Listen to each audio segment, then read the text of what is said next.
Murakoze Pacifique, igikorwa twacyakiriye neza cyane ko twasuwe na Minisitiri w'Intebe w'Ubutaliyani, twagaragazaga products zituruka mu Rwanda, twari twaje kwerekana ibikoresho by'ubugene, twari dufite ikawa, dufite ubuki, dufite icyayi hamwe na essential oils n'urusenda.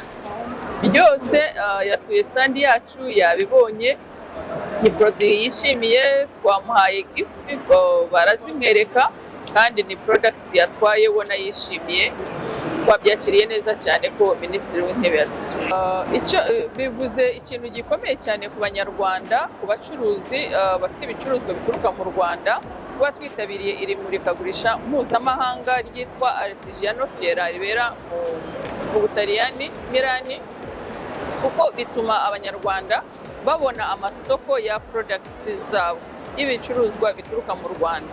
Cyane cyane twagiye tubona amakuru y'uko ifu ya kinazi ariyo ifu nziza ikoreshwa amapasita yo mu Butaliyani. Ni ifu bashaka, ni ifu bagura bakayikoresha amapasita.